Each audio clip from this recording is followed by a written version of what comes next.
Hi, நம்ம கடைகளெல்லாம் வாங்கி சாப்பிட்ற கடலை மிட்டாய் வீட்லேயே எப்படி செய்கிறதுன்றது தான் உங்களுக்கு வீடியோவாக ஷேர் பண்ணுறேன். இதுக்கு ரெண்டு பொருள் இருந்தால் போதும், சூப்பராக செஞ்சிடலாம்.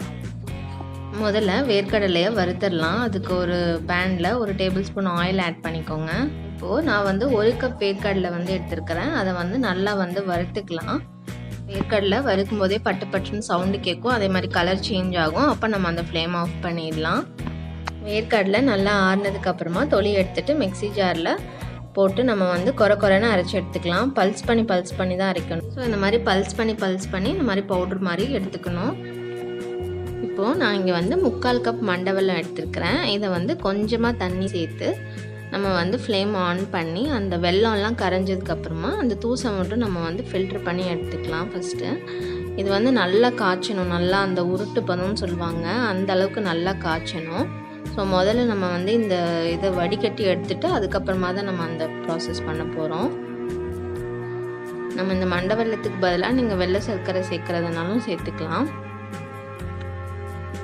ஸோ கிட்ஸுக்கெல்லாம் கொடுக்கும்போது நம்ம இந்த மாதிரி மண்டை வெல்லம் அல்லது ப்ரௌன் சுகர் அந்த மாதிரி நாட்டு சர்க்கரை அந்த மாதிரி சேர்த்து கொடுக்கும்போது ரொம்பவே ஹெல்த்தியாக இருக்கும் உங்களுக்கு. ஸோ நீங்கள் ஒயிட் சுகர் எடுக்கிற மாதிரி இருந்தது அப்படின்னா அதை ஃபஸ்ட்டு நம்ம நல்லா கேரமலைஸ் பண்ணுற மாதிரி பண்ணிக்கணும். அதுக்கப்புறமா தான் அந்த பவுடரை ஆட் பண்ணணும்.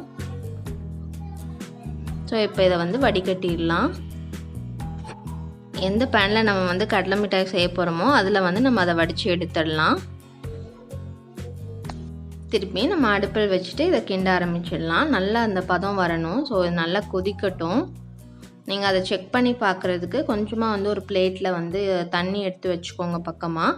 நீங்கள் அது அந்த ட்ராப்ஸ் 2-3 ட்ராப்ஸ் அதில் விட்டீங்க அப்படின்னா நல்லா அதை உருட்டுற அளவுக்கு பக்குவமாக வரணும். அந்த மாதிரி இருந்தால் தான் கரெக்ட் ஸ்டேஜ் அது. இப்போது இந்த சிரப் நான் கொஞ்சமாக விட்டு பார்க்குறேன். உருட்டு பதத்துக்கு வந்தோடனே ஆஃப் பண்ணிவிடுங்க. இதை உருட்டிட்டு நம்ம போட்டோம் அப்படின்னா டொப்புன்னு சத்தம் கேட்கணும். அதுதான் கரெக்ட் கன்சிஸ்டன்சி. இந்த மாதிரி கேட்கணும். இப்போது மறுபடியும் ஃப்ளேம் ஆன் பண்ணிவிட்டு கொஞ்சம் கொஞ்சமாக அந்த பவுடரை சேர்த்து நல்லா கிளறி விட்டுக்கோங்க, கட்டி இல்லாத மாதிரி. ஸோ இது பண்ணுறதுக்கு முன்னாடியே நீங்கள் எந்த பிளேட்டில் நீங்கள் வச்சு கட் பண்ண போகிறீங்களோ அதுக்கு நல்லா எண்ணெய் தடவிடுங்க.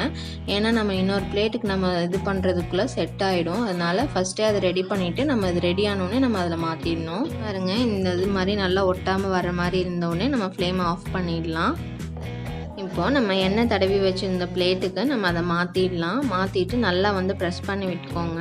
உங்களுக்கு எந்த அளவுக்கு திக்னஸ் வேணுமோ அந்த அளவுக்கு நீங்கள் பண்ணிவிட்டு ரொம்ப ஆற விட்டுறாதீங்க. ரொம்ப ஆற விட்டுட்டிங்க அப்படின்னா ரொம்ப செட் ஆகிடும். அதனால் கொஞ்சம் சூடாக இருக்கும் போதே கத்தியில் கொஞ்சமாக எண்ணெய் தடவி கட் பண்ண ஆரம்பிச்சிருங்க.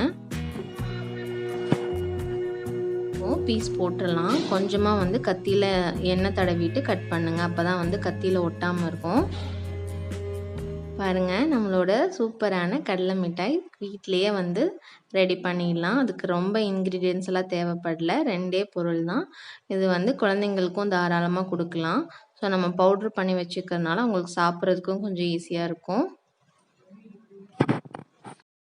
இந்த வீடியோ உங்களுக்கு பிடிச்சிருந்ததுன்னா மறக்காமல் லைக் பண்ணுங்கள், ஷேர் பண்ணுங்கள், கமெண்ட் பண்ணுங்கள். நம்ம சேனலை மறக்காமல் சப்ஸ்கிரைப் பண்ணிவிடுங்க. தேங்க்ஸ் ஃபார் வாட்சிங். தேங்க்யூ.